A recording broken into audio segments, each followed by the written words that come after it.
हालात बदलने का वादा। इंशाल्लाह पाकिस्तान को अगले 10 सालों में हम एशियन टाइगर बना सकते हैं। गरीबों की हालत बेहतर करने का अज़्म। रिश्वत और करप्शन का खात्मा। मेरिट पर होगा हर काम। इंसाफ पर मबनी माशरे का क़याम। ये है हम सब का ख्वाब, यकीनन बनेगा नया पाकिस्तान। ये है टाइम असल पाकिस्तानी बनने का, ये है टाइम नया पाकिस्तान बनाने का।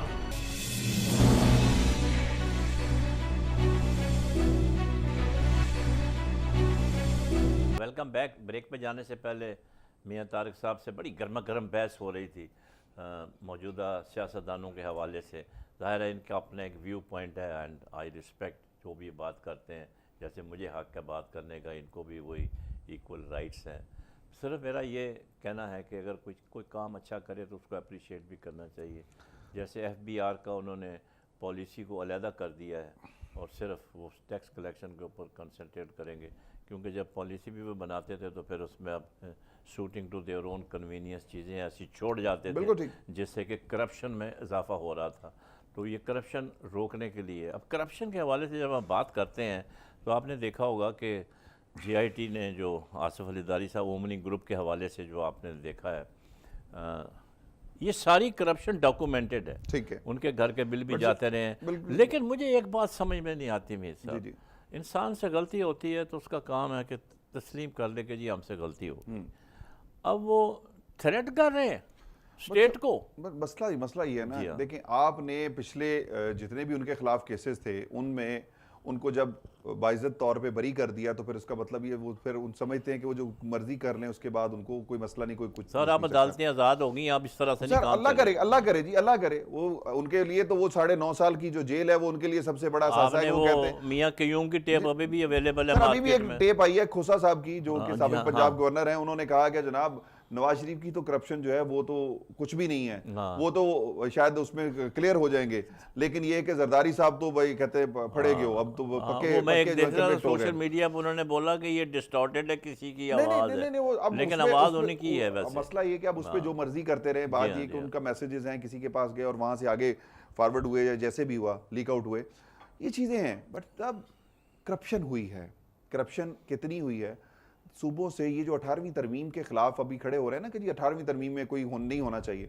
सर 18वीं तरमीम होने के बाद जो सूबों को पैसा मिला, सबसे पहले तो वो सूबों से उसका हिसाब लिया जाए कि आपने कहाँ खर्च किया। आपने बड़ी अच्छी बात की है, तमाम सूबे जो अपना हिसाब दें।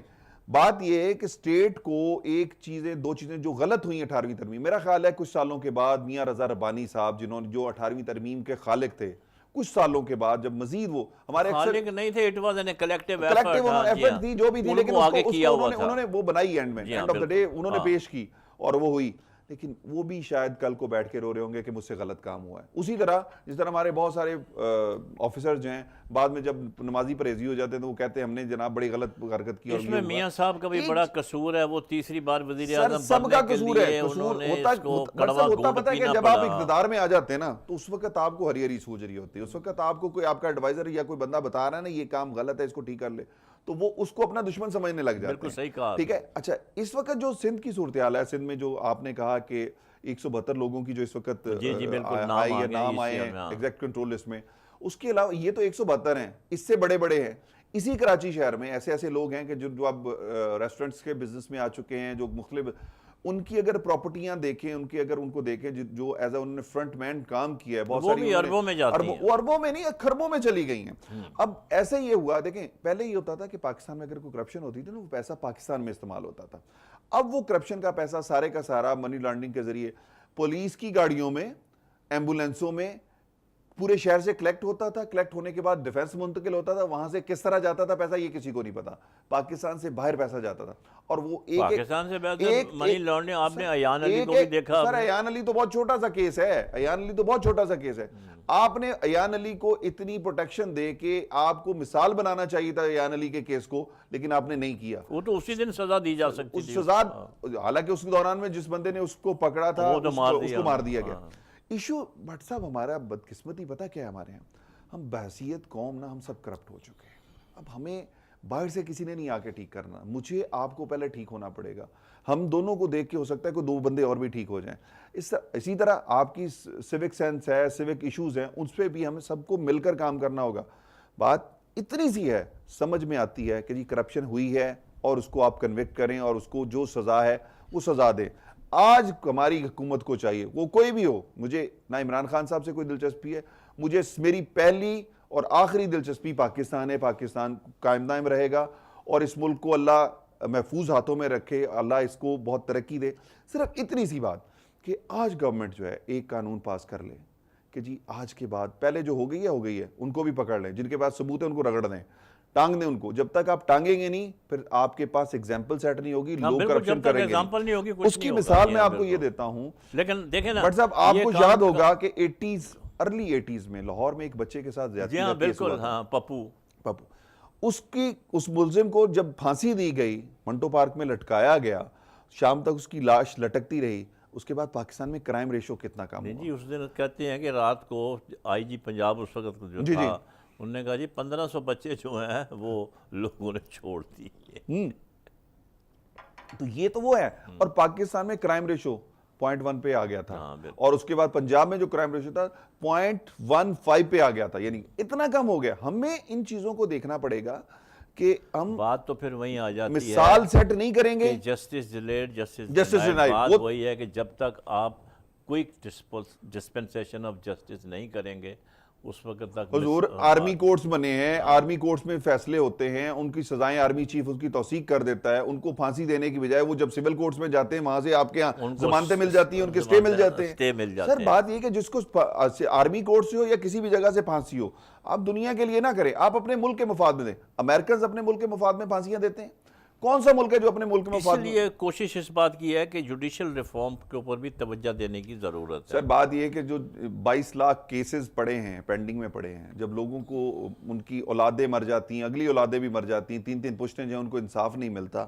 अब जब इंसाफ मिलता है कि जी उस बंदे को बरी कर दिया जाए, तो वो मर चुका होता है। ये तो ऐसे ही है जिस ठीक है। तरह एक ज़माना था जब टेलीफोन का कनेक्शन लेना होता था तो 10-10 15-15 साल लग जाते थे। तो एक सर फिर एक काम करें, मोबाइल जुडिशियल सिस्टम बना दें। मजाक बनाया हुआ था उन्होंने कि जी कभी ये ले आए, कभी ये ले आए, कभी ये ले आए। वो कब्र पे गया अपने बाप की कब्र पे, उसने कहा अब्बा जी डिमांड नोट आ गया, हाँ जी, डिमांड। मुबारक हो। तो मसला ये है कि जब तक कि आप क्विक डिस्पेंसेशन ऑफ जस्टिस नहीं करेंगे, और इसके लिए सर एक ज़रूरी और है, काम भी इसके लिए रिफॉर्म जो है ना, हाँ जी।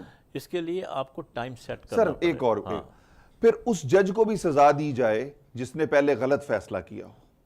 नहीं वो जिसने तो नहीं पहले- हो सकता। नहीं सर, वो देखिए क्यों नहीं हो बात सुनो, सकता? नहीं देखिए बात बात ये सुनो। है, सुने जो फैसला हो गया, अब जिनको फांसी लग गई नहीं वो नहीं नहीं, वापस फांसी नहीं आ फांसी नहीं, सकते। फांसी वाले नहीं, जो इस मुल्क में उन लोगों को स्टे देते हैं, उन जजों को भी सजा होनी नहीं, चाहिए। stay तो जो उन लोगों के लिए आपका कहना- सर इस मुल्क, इसी शहर में आपको पता है कि शहर में कितने काम ऐसे हैं जो आपका कहना- करप्शन के रुक सकती है, नहीं, लेकिन नहीं, स्टे पे चल रही हैं चीजें। आपका कहना बिल्कुल सही है कि स्टे जो है वो प्रोलॉन्ग नहीं होना चाहिए। स्टे बेसिकली होता क्या है, इसे टेम्पररी रिलीफ, हाँ। टेम्पररी रिलीफ, ठीक है। It should be vacated within next 1 week और सो और 10 डेज, इससे ज्यादा नहीं। लेकिन यहाँ तो 5-5 साल सर लोग 5-5 साल से हुकूमत करके चले जाते हैं। क्यों करते हैं ये? जो अब जिन लोगों ने उनको स्टे दिया है, अगर वो आज पकड़े गए तो पहले उस जज को भी पकड़े, यहाँ भी तूने ये गलत फैसला क्यों हाँ किया? जी, बिल्कुल। ठीक है ना, Accountability अकाउंटेबिलिटी होनी होनी चाहिए चाहिए। हाँ, हमारे यहाँ ये तो कोई वो नहीं है ना, मावरा एक जो है इंसाफ तो नहीं है ना, कानून तो कोई भी नहीं है। सबको कानून का सामना करना पड़े, सब कानून के सामने है, तो डेफिनेटली ये सारे मामला जो है क्लियर हो सकते हैं। अभी हम आखिरी उसमें सेगमेंट में आएंगे। हम आपने देखा होगा कि जब कराची के हालात बड़े ख़राब थे, लॉ एंड ऑर्डर बड़ी ख़राब थी, पिछली हुकूमत मियाँ नवाज शरीफ की, उन्होंने बड़ा अच्छा काम किया और लॉ एंड ऑर्डर सिचुएशन को बहुत इम्प्रूव किया। और आपने देखा होगा कि कराची एक पुरअमन शहर में तब्दील हो गया।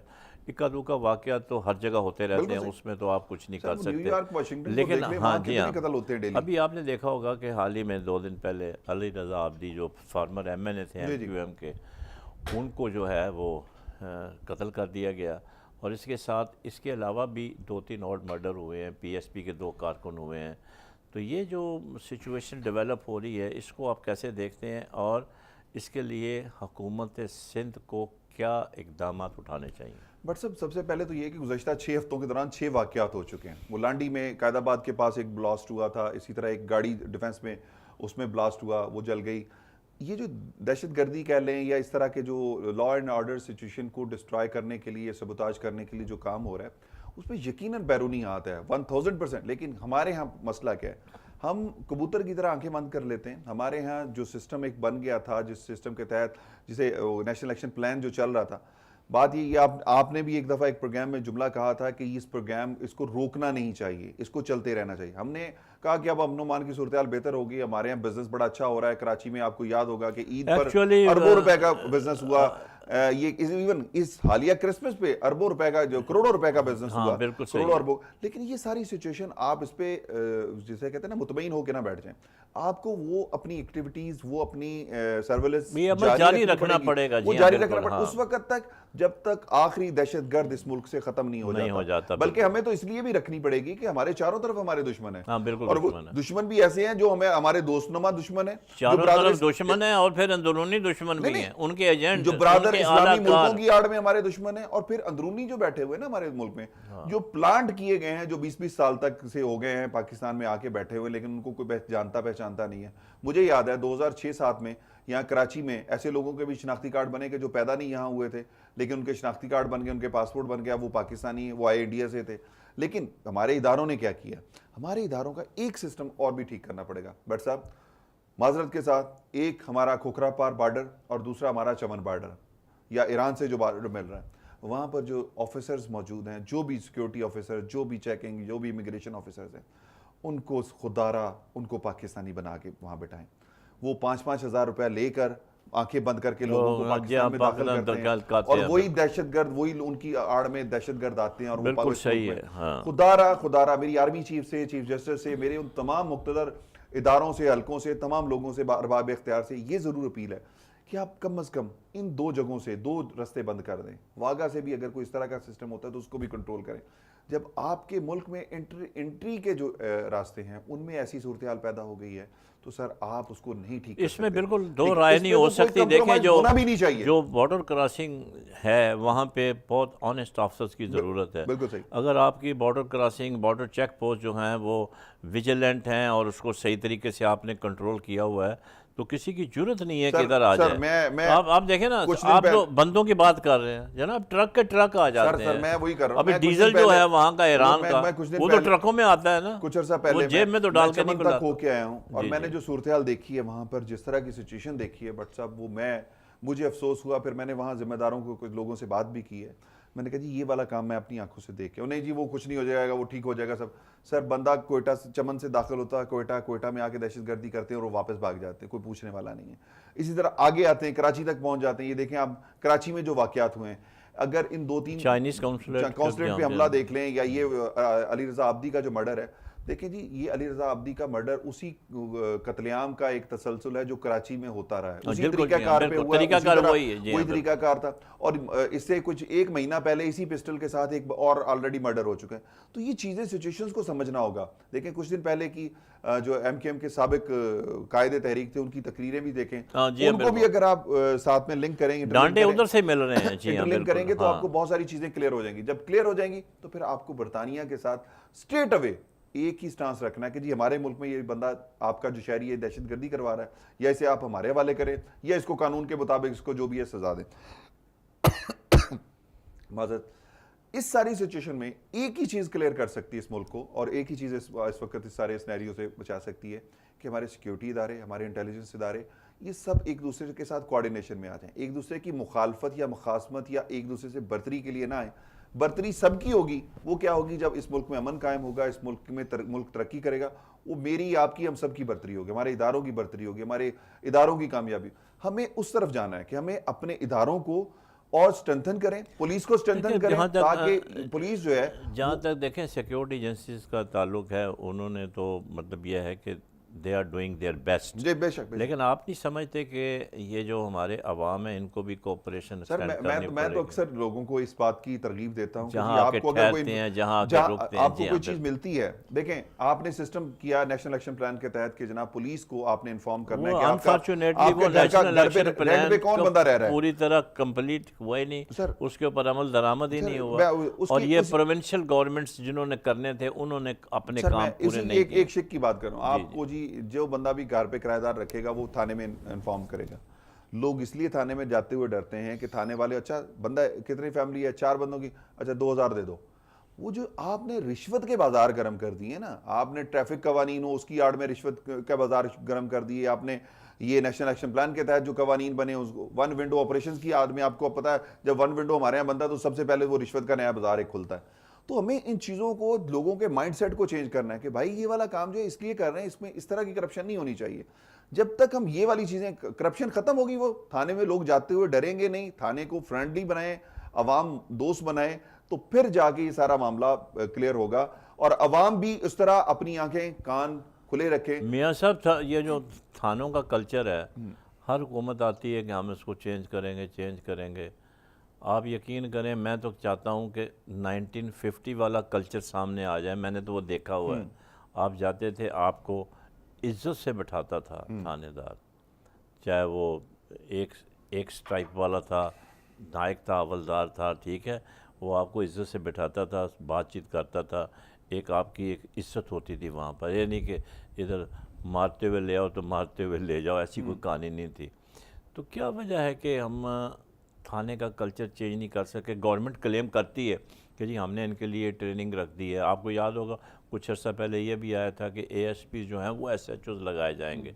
अगर वो लगा देते तो मेरा ख्याल है किसी हद तक बेहतर होना था। इशू क्या है, हम ठीक होना ही नहीं चाहते, हम बुनियादी तौर पर ना हम ठीक नहीं होना मैं चाहते। किसी हद तक आपसे मुत्तफिक हूँ, हम अपने आप को सही नहीं करना हम अपने आप को ठीक करेंगे तो दूसरी चीजें ठीक होंगी ना। मेरे अगर कोई इसी जगह कोई थोड़ी सी वाकफियत है तो अगर इज्जत के साथ मुझे बिठा देता तो मैं समझता हूँ कि हर बंद नहीं, वो जो आम आदमी जब जाता है ना तो उसके साथ जो सलूक होता है हम सोच ही नहीं सकते।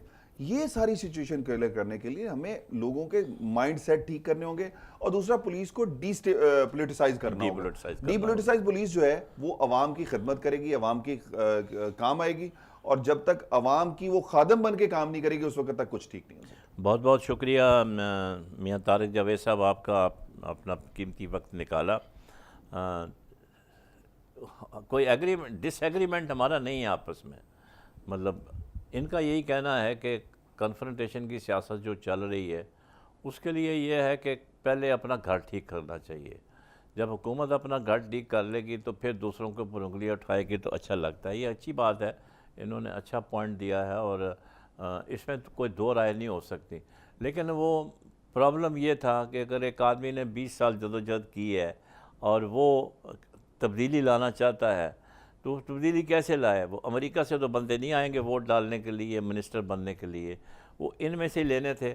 उन्होंने यकीनन ये वादा किया था कि वो एक बिल्कुल जवान और नई क़यादत सामने लेकर आएंगे, लेकिन साथ उनको ये भी चाहिए था कि उन्होंने इलेक्शन जीतना था। इलेक्शन जीतने के लिए उन्होंने इलेक्टेबल्स का सहारा लिया, जो कि असूली तौर पर नहीं लेना चाहिए था, क्योंकि उनका ताल्लुक़ पुरानी दूसरी सियासी जमातों से था। तो मेरा ख्याल है कि थोड़ा सा चांस देना चाहिए, मौका देना चाहिए उनको, और जो अगर वो गलतियां कर रहे हैं, जो इलेक्टेबल्स आए हुए हैं, वो हमें ज़रूर पॉइंट आउट करनी चाहिए ताकि इस्लाह हो सके। क्योंकि उन्होंने कहा कि जिसकी कारकर्दगी अच्छी नहीं होगी वज़ीर की, उसको तब्दील कर दिया जाएगा। सो लेट अस होप कि ये तब्दीली जो है ये मुल्क के लिए बेहतर साबित हो और वो अपने जो वादे करते हैं उसके ऊपर कायम रहें। और अभी आपने देखा होगा मनी लॉन्ड्रिंग के हवाले से ये करप्शन सारी डॉक्यूमेंटेड है। जब करप्शन डॉक्यूमेंटेड हो तो उसके ऊपर फिर ज़्यादा टाइम नहीं होना चाहिए। अब पेमेंट हुई है, घर का बिल दिया है, पेमेंट हुई है, इतने पैसे फलाने के अकाउंट में गए हैं, भाई क्यों आए हैं? मुझे याद पड़ता है मरहूम मखदूम अमीन फ़हीम, उनके अकाउंट में भी 4 करोड़ रुपए शायद चले गए थे। तो किसी ने पूछा उनसे, FIR भाई कहाँ? उन्होंने कहा मुझे तो पता नहीं है, मैं वापस कर देता हूँ। तो वो जिस बैंक से आए थे उन्होंने उनको वापस कर दिए। ये भी रिकॉर्ड की बात मैं बता रहा हूँ। तो अब ये जो फलूदे के पास से 1.5 अरब रुपया निकल रहा है, मतलब एक लूट मार की एक हद होती है। मतलब हमने हर किस्म की जो हदूद हैं वो पार कर दी हैं। मतलब इसलिए पार कर दी हैं कि there is no concept of accountability and fear of law. जब कानून की हुक्मरानी ना हो, उनको पता है कि हमारा कोई नहीं बिगाड़ सकता। तो अब ये हमारे जो मौजूदा दौर गुज़र रहा है, चीफ़ जस्टिस ऑफ पाकिस्तान ने जिस तरह से 100 मोटो लिए हैं और वो काम किए हैं जिनका उनके साथ दूर दूर का भी ताल्लुक़ नहीं है, लेकिन वो आवाम की भलाई के लिए किए हैं। तो हम उम्मीद करते हैं कि जो काम हुकूमत के करने के हैं वो खुद करे तो बेहतर है। जुडिशरी को उनके अपने काम में लगे रहने दें ताकि जो पेंडिंग केसेस हैं वो ख़त्म हो सकें और वो आने वाले केसेस जो है, जो नए केसेस हैं, वो जल्द इंसाफ दे सकें। अपना ख्याल रखें, पड़ोसियों का ख्याल रखें। पाकिस्तान पाइंदाबाद। हालात बदलने का वादा। इंशाल्लाह पाकिस्तान को अगले 10 सालों में हम एशियन टाइगर बना सकते हैं। गरीबों की हालत बेहतर करने का अज़्म। रिश्वत और करप्शन का खात्मा। मेरिट पर होगा हर काम। इंसाफ पर मबनी माशरे का क़याम। ये है हम सब का ख्वाब, यकीनन बनेगा नया पाकिस्तान। ये है टाइम असल पाकिस्तानी बनने का, ये है टाइम नया पाकिस्तान बनाने का।